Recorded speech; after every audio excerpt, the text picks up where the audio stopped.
The morning sun peeked through the floor-to-ceiling windows of David Chen's luxurious penthouse office, casting a golden glow across his mahogany desk. At 45, he had everything money could buy: a thriving tech company worth billions, a stunning mansion overlooking the Pacific, and most importantly, Anna, his loving wife of 15 years who had been there since the beginning. David leaned back in his leather chair, looking at the framed photo on his desk. It showed him and Anna at a charity gala last month, both smiling, but his eyes told a different story. Despite his success, something felt missing. The excitement, the thrill of building his company from scratch, had faded into endless board meetings and quarterly reports. Anna had always been his rock, supporting him through the tough early days when they lived in a tiny apartment, eating instant noodles and dreaming big. She believed in him when nobody else did, helped him practice his first investor pitch until 3 a.m, and comforted him after every rejection. Together, they had built this empire from nothing. But lately, their conversations had become routine, centered around charity events and social obligations. The spark that once lit up their relationship had dimmed, though Anna tried her best to keep their connection alive. She still left him sweet notes in his briefcase and planned surprise date nights, but David found himself going through the motions. Everything changed the day Lily Wang walked into his office. At 28, she was brilliant, having graduated top of her class from MIT. As the new head of innovation, she brought fresh ideas and infectious energy to every meeting. Her eyes sparkled when she talked about technology, reminding David of his own passion when he first started the company. What began as innocent collaboration soon turned into longer working hours and private meetings. David found himself looking forward to their brainstorming sessions, where Lily's innovative ideas merged perfectly with his experience. She made him feel young again, rekindling the fire he thought he'd lost. He tried to fight these growing feelings, knowing how much Anna meant to him. But each time Lily smiled or laughed at his jokes, the walls he built crumbled a little more. They started having lunch together, discussing everything from artificial intelligence to their favorite books. David discovered they shared the same dreams and ambitions he once had. The guilt ate at him every time he came home late, finding Anna asleep on the couch, waiting for him. She never complained, only asked if he'd eaten dinner and how his day went. Her unconditional love made everything worse, but he couldn't stop thinking about Lily. One rainy evening, after a particularly successful presentation, David and Lily stayed behind to celebrate. The office was empty, the city lights twinkling below them like stars. As they toasted to their success, their eyes met, and in that moment, everything changed. Their first kiss was brief, but it shattered the perfect life David had built. The affair began slowly, hidden in the shadows of late-night meetings and business trips. David told himself it was just a phase, that he could control it, but deep down, he knew he was lying to himself. Each stolen moment with Lily made him feel alive in ways he hadn't experienced in years. Anna noticed the changes in her husband, the distant looks, the missed dinners, the new cologne. She tried harder to reconnect with him, planning a surprise anniversary trip to Paris, where they had honeymooned. But David made excuses about an important project deadline, not knowing that Anna had found a text message from Lily on his phone the week before. The tension at home grew thicker, while his connection with Lily deepened. She understood his drive, his need for excitement, and showed him a world where he could be both successful and fulfilled. David found himself imagining a different life, one where he could start fresh with someone who matched his renewed energy. The breaking point came during a company gala. David watched Lily from across the room, stunning in a red dress, while Anna stood beside him, gracefully chatting with investors. In that moment, he realized he couldn't keep living this double life. Someone would get hurt either way, but dragging it out would only make things worse. That night, as he looked at Anna sleeping peacefully beside him, David made a decision that would change all their lives forever. He didn't know that in a few weeks, Anna would discover news that would make his choice even more complicated. But for now, he had chosen his path, not realizing the true cost of pursuing what he thought was happiness. The morning Anna discovered the truth about her pregnancy was the same morning David asked for a divorce. She sat in their master bathroom, staring at the positive test in her trembling hands, while downstairs, her husband of 15 years prepared to break her heart. She had suspected the pregnancy for a few weeks now, the subtle changes in her body, the sudden aversion to her favorite coffee, the unexpected fatigue.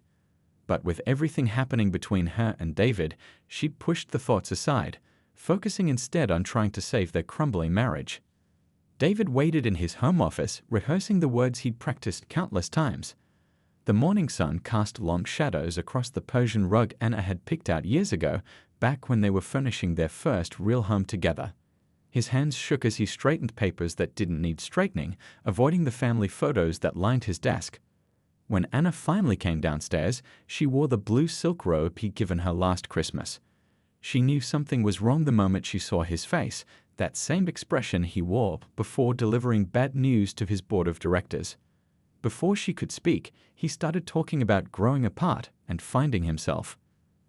The words washed over her like cold water, but she caught the important parts: divorce, settlement, amicable separation. Then came Lily's name. Anna sat perfectly still, one hand unconsciously moving to her stomach. She listened as David explained how he'd fallen in love with his young head of innovation, how they connected in ways he and Anna no longer did. He spoke about starting fresh, about following his heart, about hoping they could remain friends, all while Anna's world crumbled silently around her. When he finished, she asked only one question: how long? The truth spilled out: 6 months of secret meetings, stolen kisses and lies. 6 months during which Anna had been planning their anniversary trip, trying new recipes to tempt him home for dinner, and apparently creating new life. She didn't tell him about the pregnancy test upstairs. Something deep inside her, perhaps pride or self-preservation, kept her silent. Instead, she nodded, stood up, and walked out of his office with the same grace she'd shown at countless charity galas and business dinners. The news broke 3 days later.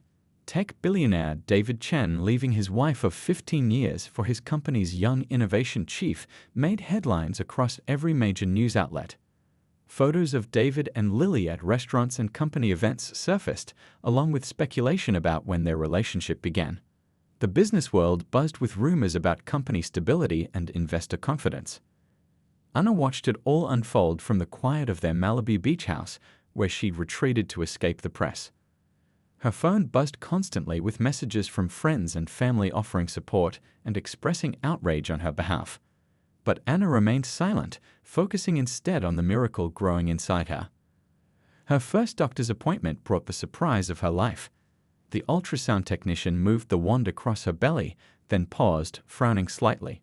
She called in another doctor, who smiled broadly at the screen. "Congratulations," she said, "you're carrying quadruplets." Anna's world shifted again, but this time with hope rather than despair. 4 tiny heartbeats filled the room with their rapid rhythms, each one a promise of a future she hadn't imagined possible. In that moment, she made her decision. While David navigated his public relationship with Lily, attending tech conferences and charity events together, Anna quietly prepared for her new life. She contacted her family in Italy, who immediately offered their sprawling villa outside Florence as a sanctuary. She arranged for the sale of her personal properties, transferred her charitable foundations to trusted friends, and began learning everything she could about carrying multiple babies to term.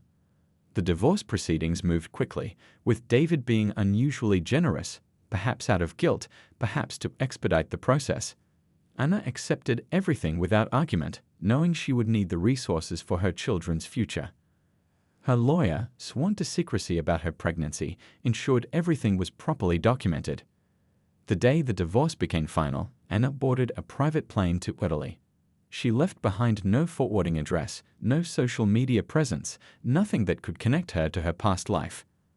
As the plane took off, she placed both hands on her growing belly, whispering to her unborn children, "We're going to write our own story now." Back in California, David moved in with Lily, believing he'd made the right choice for his happiness. He had no idea that on the other side of the world, Anna was creating a nursery for 4 babies who would inherit his green eyes, his cleft chin, and his unmistakable smile. 2 years could change everything, David thought as he stared at his reflection in his penthouse window. The city lights twinkled below, but they seemed dimmer now, just like the excitement that had once drawn him to his new life with Lily. The first few months had been intoxicating. They traveled the world, made headlines at tech conferences, and painted the town red. Lily dazzled in designer dresses, charmed investors, and brought fresh energy to the company. It felt like a dream come true, until reality began seeping through the cracks. It started with small things. Lily's increasing obsession with their public image meant every dinner, every walk, every moment needed to be documented for social media. It's part of being a power couple, she'd insist, positioning them just right for another perfect shot. The spontaneity that had drawn him to her was replaced by carefully curated moments. Their conversations changed too. Where they once talked about innovation and dreams, they now discussed follow accounts and influencer partnerships. The brilliant mind that had impressed him in the boardroom was now more focused on building her personal brand than contributing to the company's future. During one particularly lavish party at their penthouse, David found himself hiding in his home office, a habit he'd developed lately. Through the door, he could hear Lily entertaining their guests, mostly young social media celebrities and tech influencers he barely knew. He pulled out his phone and, against his better judgment, searched for news about Anna. There was nothing. After the divorce, she had disappeared so completely it was as if she'd never existed. The charitable foundations she once ran were now managed by others. Her social circles had closed ranks protecting her privacy, and even her family in Italy refused to speak about her to the press. The silence surrounding Anna made her memory even louder in his mind.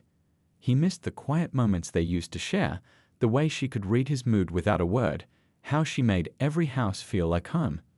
With Lily, everything felt like a performance. That night, after their guests left, Lily confronted him about his absence from the party. "We need to maintain our image," she argued. "Do you know how many followers we lost last month? We need to step up our game." David looked at her, really looked at her, and saw a stranger.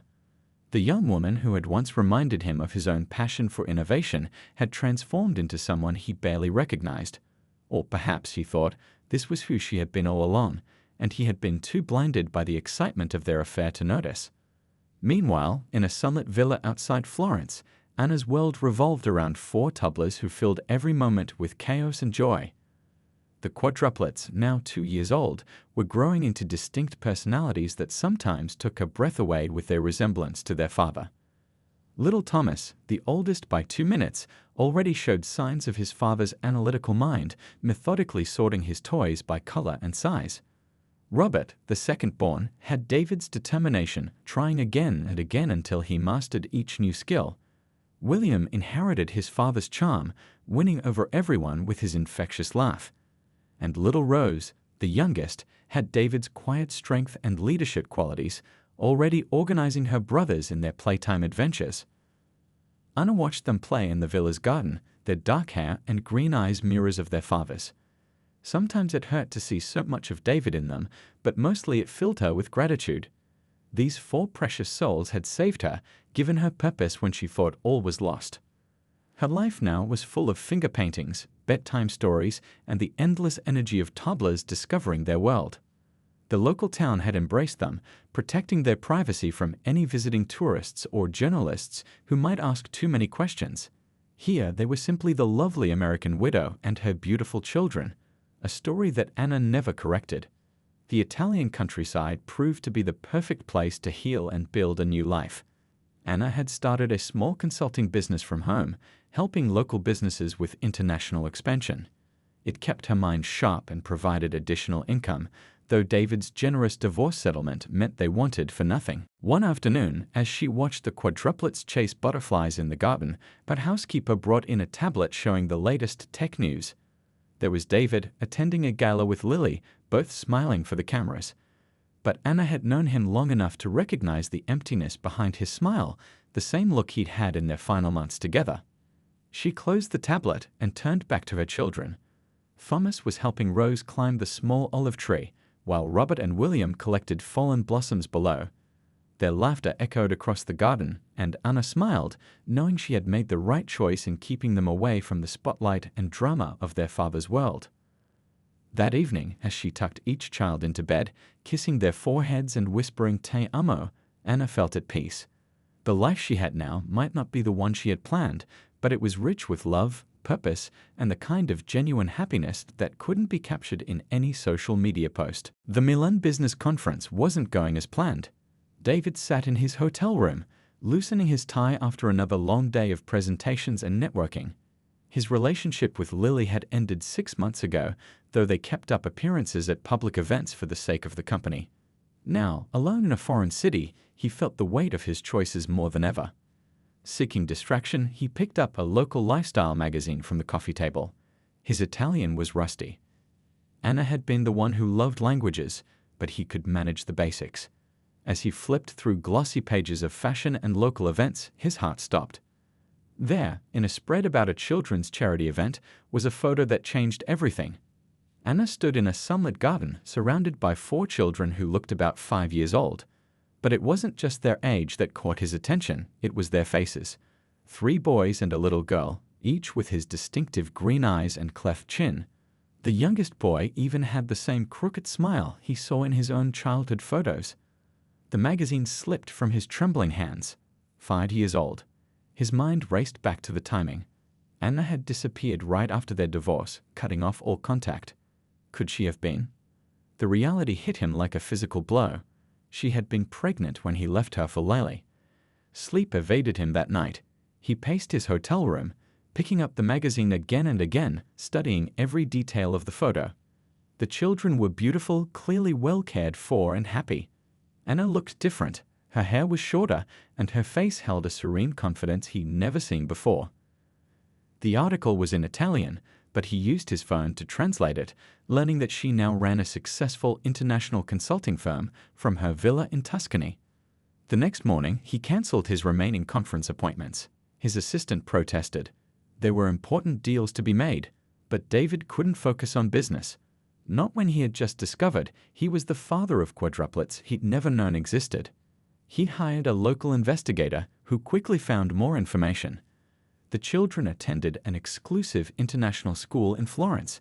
Their birth certificates listed no father, and Anna had registered them with her maiden name. They were known in their community as clever, kind children who spoke perfect Italian and English. The locals were protective of the family, especially after they'd helped several small businesses expand internationally. Through careful questioning, the investigator learned more about the quadruplets. Thomas, the eldest, was already showing remarkable talent with computers. Robert excelled in sports, particularly soccer. William was the artist of the family, his paintings regularly displayed at school events. And little Rose was a natural leader, often mediating disputes among her brothers. David found himself sitting in a small cafe near their school, watching from a distance as Anna picked up the children one afternoon. His heart ached as he observed their family routine, the way the kids ran to greet their mother, how she hugged each one individually, listening intently to their excited chatter about their day. The children piled into Anna's car, all talking at once, their laughter carrying across the street.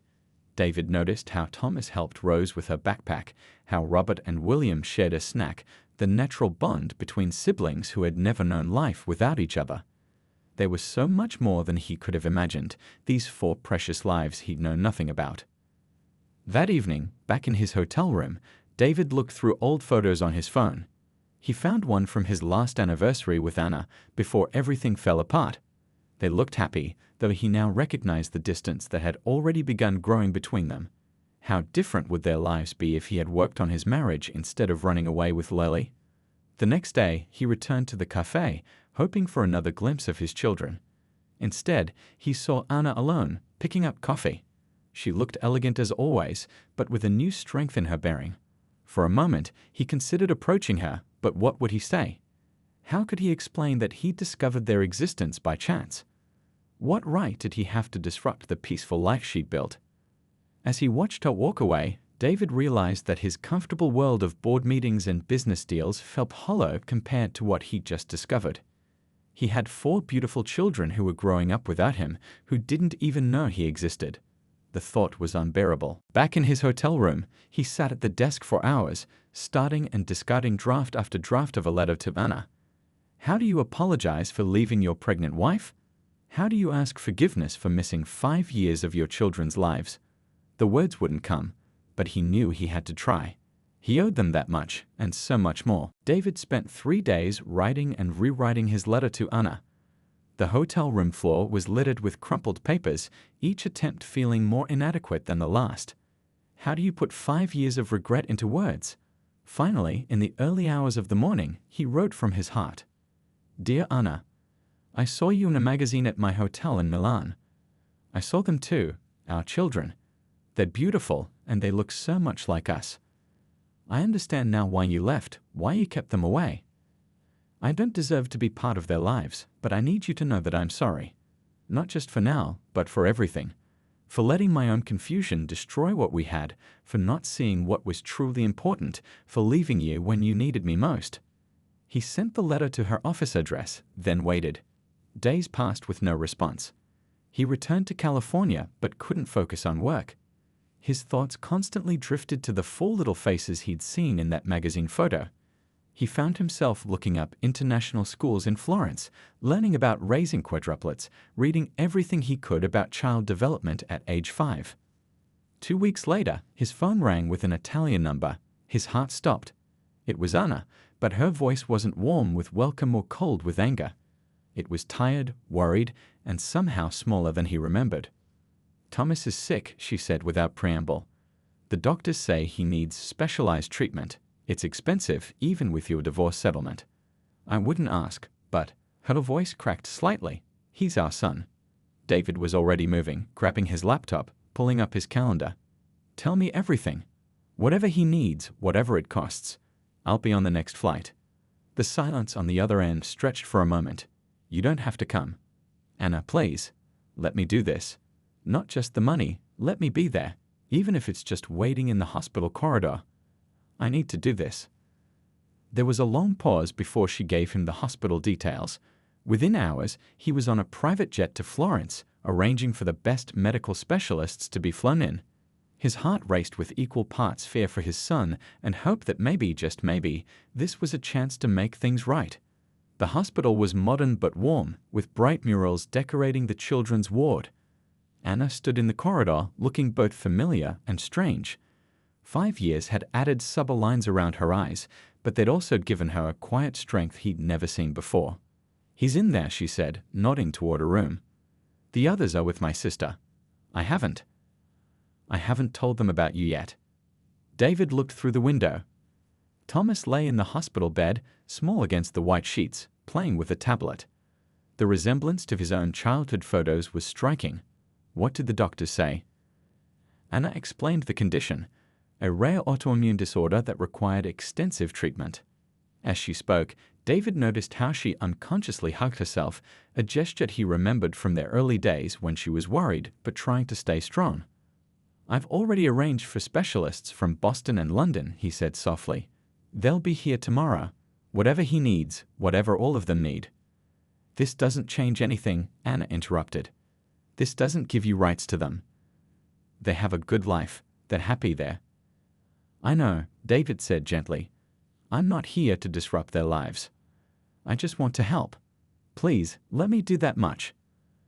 A nurse came to check Thomas's vitals, and through the window, they watched as their son charmed her with the same smile David had inherited from his own father. Anna's shoulders softened slightly. He's been asking questions lately, she admitted. All of them have. About their father, about why they don't have one like their friends do. I've been avoiding it, but she took a shaky breath. Maybe it's time they knew something. David felt hope flutter in his chest, but kept his voice steady. Whatever you think is best. I'll follow your lead on this. I know I lost the right to make these decisions when I left. Just then, Thomas looked up and saw them through the window. He waved, and without thinking, David waved back. Anna watched this small interaction, years of hurt and protection warring with the reality of the moment. He likes computers, she said finally. All things tech, really. Like you were at that age, I imagine. It was a tiny opening, barely more than a crack, but David recognized it for the precious opportunity it was. Standing there in the hospital corridor, watching his son through the window, he silently promised to do whatever it took to deserve this second chance, not just with Thomas, but with all of them. The path to redemption would be long, but for the first time in 5 years, it felt possible. The Italian summer stretched out like honey, sweet and slow. After Thomas recovered, David kept his promise to take things at Anna's pace. He rented a villa nearby, close enough to be available but far enough to give them space. The process of introducing him to the children was delicate, beginning with careful conversations and gentle truths. Anna gathered the quadruplets in their sunny living room one afternoon. "Remember how you've been asking about your father?" she began, watching their young faces light up with curiosity. She explained that their father had just found out about them and wanted to meet them. The children's reactions were as different as their personalities. Thomas, ever practical, asked if this was why the nice doctor had come from so far away to help him. Robert wondered if their father liked sports. William quietly drew in his sketchbook, processing the news in his own way. Rose, their little diplomat, asked if this would make their mother sad. The first meeting was in a park near their home. David arrived early, his heart pounding as he sat on a bench, watching other families play. When Anna arrived with the children, time seemed to stop. 4 pairs of green eyes, so like his own, studied him curiously. "Hi," he said softly, kneeling to their level. "I'm really happy to meet you." Rose, brave little Rose, stepped forward first.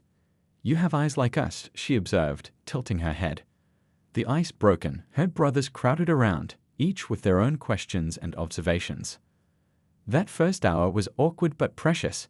They played a simple game of catch, the ball serving as a bridge between strangers who shared the same blood. David learned that Thomas could recite the capitals of every European country, that Robert had won his first soccer medal, that William could draw amazing dragons, and that Rose was teaching her brothers to dance. Over the following weeks, a routine developed. David would visit 3 times a week, always at scheduled times, always with Anna present. He brought no lavish gifts, understanding that trust was more valuable than toys. Instead, he brought his time, his attention, and his genuine desire to know these remarkable children. He discovered that Thomas shared not just his love for technology, but his tendency to furrow his brow when concentrating. During one visit, they spent hours building a simple computer program together, Thomas's eyes shining with the same excitement David felt when coding his first website. Robert's athletic spirit reminded David of his own childhood dreams of becoming a professional athlete before technology captured his heart. They'd practiced soccer in the garden, David relearning the joy of simple physical play, of grass stains and breathless laughter. William was quieter, more observant. He showed David his art studio, a corner of the playroom filled with drawings. One particular picture caught David's eye, a family portrait with 6 figures, including him. "It's us," William explained simply, all together. Rose proved to be the bridge builder among her siblings. She organized their activities, making sure everyone got time with their father. Her natural leadership reminded David so much of Anna that sometimes it took his breath away.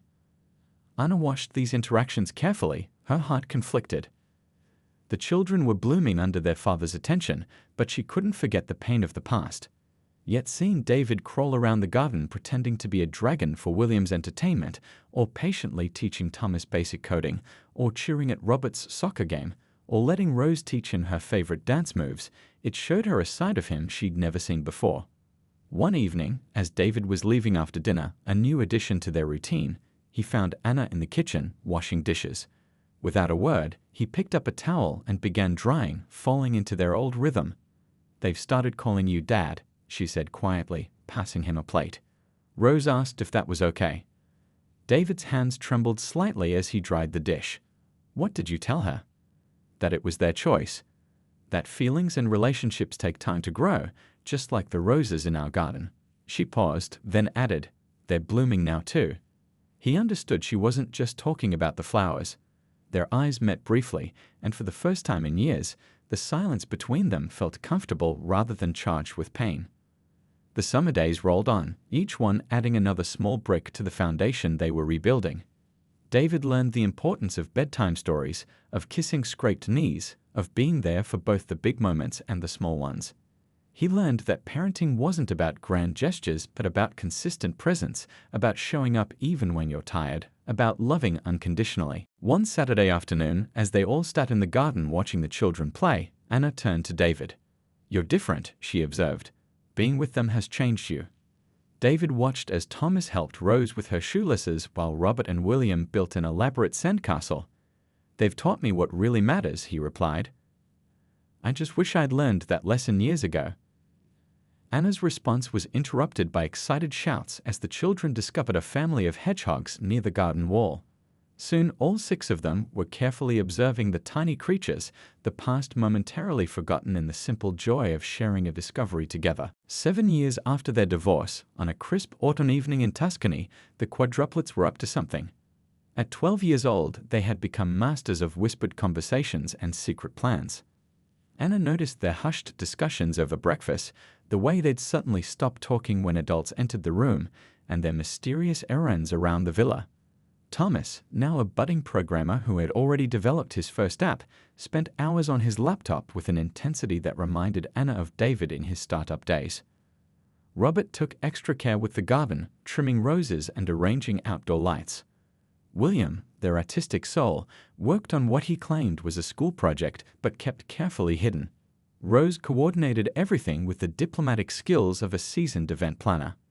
David, who now split his time between California and Italy, running his company remotely to be near his children, noticed it too. "They're planning something," he told Anna one afternoon after their regular family dinner. These dinners had become a comfortable routine over the past 2 years, filled with laughter and stories of the children's adventures. "Let them have their secret," Anna smiled, watching the kids huddle together in the garden. "They remind me of us at their school fundraiser, remember? When we organized that surprise donation for the children's hospital." The memory hung between them, sweet rather than bitter now. Time and shared parenting had softened their edges, replaced old hurts with new understanding. They'd learned to be friends again, for the children's sake at first, but gradually for their own. One Saturday evening, the quadruplets insisted on hosting a special family dinner. Dressed nicely, Rose instructed her parents with all the authority a 12-year-old could muster, and be here at 7 sharp. They arrived to find the garden transformed. Fairy lights twinkled in the old olive trees, and the table was set beautifully with flowers from Robert's garden. William's school project turned out to be a series of family portraits, moments he'd captured over the years since David had returned to their lives. They hung between the trees like memories caught in amber, David teaching Thomas to code, Anna braiding Rose's hair, family picnics, soccer games, and quiet moments of simply being together.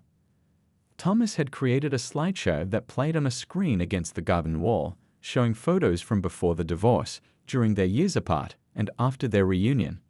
The technical transitions were impressive, but it was the story they told that caught in Anna's throat, a journey of loss, growth, and healing. "We've been studying family histories in school," Rose explained as they sat down to dinner. "And we realized our story is pretty special." "Pretty complicated, you mean?"